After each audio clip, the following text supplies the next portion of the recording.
How to lose weight in 4 easy steps. Step 1. No beer. Every time you drink a beer, it's like eating 7 slices of bread. That's a lot of unnecessary carbs. Step 2. Portion control. When eating out at a restaurant, cut your meal in half and ask for a takeout container to save the rest for later. Step 3.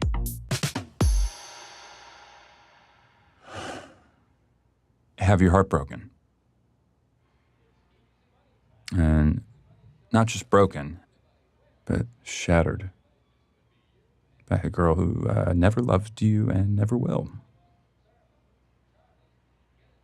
Try to get your shit together and join a gym. Start going to the gym regularly, and even though you don't know that much about exercise and you're way too weak to do pretty much anything but lift 5-pound weights with the old people, do it until your sweat makes a puddle on the floor. Then go home and go to bed, and the next day do it again, and then again, and then again. Then go to work and listen to stories of your ex-girlfriend fucking around with gross and terrible people. Stories from your coworker friends who think they're doing you a favor. Pretend that it doesn't bother you. Pretend that being forced to see your ex at work every day isn't fucking killing you. Pretend that everything's fine. Go to the gym and make more puddles of sweat. Buy books. Learn about different muscle groups and how they work together. Plan out your week of meals. Try to forget her. Back to the gym, more puddles of sweat. You're a piece of shit. You are a piece of shit. You are a piece of shit. After the gym one night, go all the way up to the top of the parking garage and walk all the way to the back. Look out at the lights of the skyscrapers of downtown and think about how every single one of those office lights represents a person. Try to imagine how they feel, what they're doing. Then realize that most of those lights are probably shining into offices with no one in them. Realize you're alone, that you're staring at no one. Become cripplingly depressed and try to locate your car. Go to sleep, go back to work, go to the gym, sweat, freak the fuck out on your ex, the next day apologize. One day she wears the necklace you bought her and tells you that she got it from someone really special. That night you discover that Slayer's Angel of Death might be the perfect song to do squats to.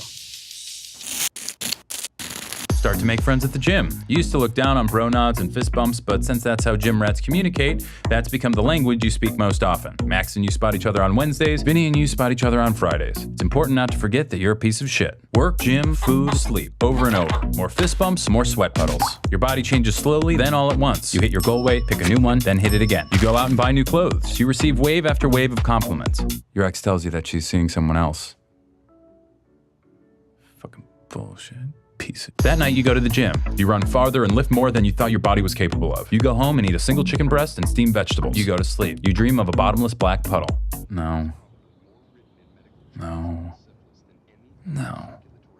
There's a girl you see a lot at the gym who always does these weird leg exercises you've never seen before. You make it a point not to look at her because you're overly worried about looking creepy. Like that guy in the blue shirt who never wears underwear and always hangs around the lat pull-down machine. But you notice this girl is always at the gym when you are and seems to always choose the bench next to you. You turn up the Slayer and concentrate on making your puddles bigger. At work, your ex parades her new boyfriend around, flatly ignoring you the entire time. He's taller than you, in better shape than you, and significantly better looking than you.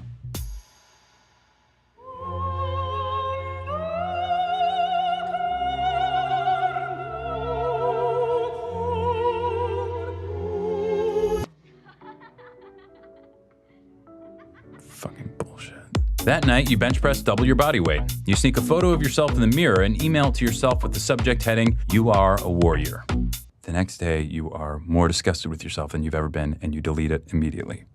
You make puddle after puddle after puddle and eat single chicken breasts and work and sleep over and over and over and over and over and over. And then something different happens. A night comes when you're not the last person in the gym. It's you and the girl who does the weird leg exercises. You end up walking out at the same time. Her name is Melissa and she works close by. She asks you out to dinner on Friday, promising it'll be healthy. The leg exercises are pivoting curtsy lunges. You start seeing Melissa a lot, both inside the gym and out. You add a couple cheat days to your week. You start getting a lot less sleep. Your ex calls you late at night, but you don't answer. One night, you're walking Melissa to her car, and she says she wants to show you something special.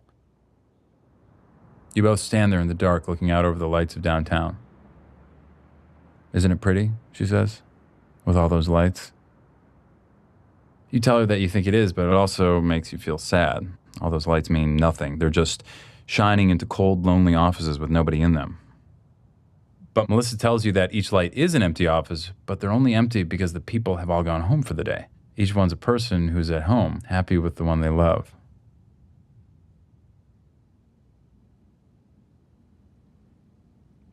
You look at her in the lights, and she smiles.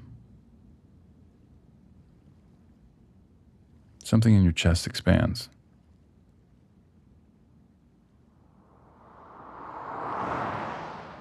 Late one Sunday afternoon, you're writing out your rent check and realize it's been exactly a year since you started working out. You think of all those miles you've run, those pounds you've lifted, and chicken you've eaten, and puddles you've made, and it doesn't seem that bad. You realize that it's not about hitting a goal weight or lifting weights. It's about waiting, being patient, and trusting that life will slowly inch along and things will get better. After all, change takes time. But time is all it takes. Step 4, no fruit juice. Too much sugar.